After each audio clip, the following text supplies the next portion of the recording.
দুপুর 1:20 কক্সবাজার বিমানবন্দর থেকে ঢাকার উদ্দেশ্যে রওনা দেয় ফ্লাইট BG436। উড্ডয়নের পরপরই পাইলট ঢাকার এয়ার ট্রাফিক কন্ট্রোলকে জানান তিনি জরুরি অবতরণ করতে চান। বার্তা পাওয়ার পরপরই শাহজালাল আন্তর্জাতিক বিমানবন্দরে নেওয়া হয় জরুরি অবতরণের প্রস্তুতি। রাখা হয় ফায়ার সার্ভিস ও অ্যাম্বুলেন্স। বিমানের বিশেষজ্ঞ দল জানিয়েছে পেছনের এক চাকায় ভর দিয়েই জরুরি অবতরণ করতে পারে বিমানটি। কোনো হতাহতের খবর পাওয়া যায়নি। আরোহীরা সবাই নিরাপদে নামতে পেরেছেন।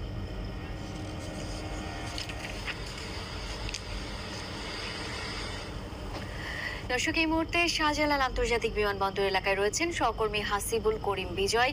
যাব তার কাছে। বিজয়, বিমানের যাত্রীরা সবাই নিরাপদে আছেন কিনা, বিস্তারিত কি তথ্য আছে আর জানাবেন আমাদের। শাওন, বিমানের যাত্রীরা সবাই নিরাপদে অবতরণ করেছে। তাদের সাথে আমাদের কথা হয়েছে। তারা যেমনটি বলছেন যে তারা আসলে জানতেন না যে বিমানে এই ধরনের একটি ঘটনা ঘটেছে এবং তাদেরকে জানানো হয়নি বিমানের পক্ষ থেকে, যেন যাত্রীরা উদ্বিগ্ন না হয়ে যায়। এই মুহূর্তে বিমানবন্দরে আমি রয়েছি।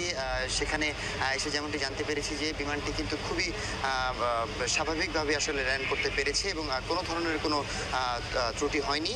এবং যারা আসলে ফ্লাইটের ভেতরে ছিল তারা আসলে যারা রেগুলার যাত্রী ছিল তারা আসলে কিছুটা বুঝতে পেরেছিল যে তাদের বিমানে কোনো না কোনো একটি সমস্যা হয়েছে। তবে আমরা যেমনটি জানতে পেরেছি যে বিমানের ফ্লাইট সেফটি বিভাগ আমাদের যেমনটি জানিয়েছে যে পেছনের একটি চাকা ছাড়াই আসলে উড়োজাহাজ ল্যান্ড করা সম্ভব। এক্ষেত্রে আসলে পাইলটের দক্ষতা বেশ গুরুত্বপূর্ণ এবং দক্ষতার সাথে কিন্তু পাইলট বিমানটি ল্যান্ড করেছে। এবং এছাড়াও যদি বলতে চাই যে এই ফ্লাইটটি ল্যান্ড করার আগে কিন্তু বিমানবন্দরের যে পূর্ব প্রস্তুতি, যেমন 2টি ফায়ার সার্ভিসের গাড়ি এবং 2টি অ্যাম্বুলেন্স বে-13-তে কিন্তু অবস্থান করছিল। এবং এছাড়াও যদি বলতে চাই ফ্লাইটটি কিন্তু দুপুর 1:30 কক্সবাজার থেকে ঢাকার উদ্দেশ্যে রওনা হয় এবং ফ্লাইটটি হচ্ছে যে BG436।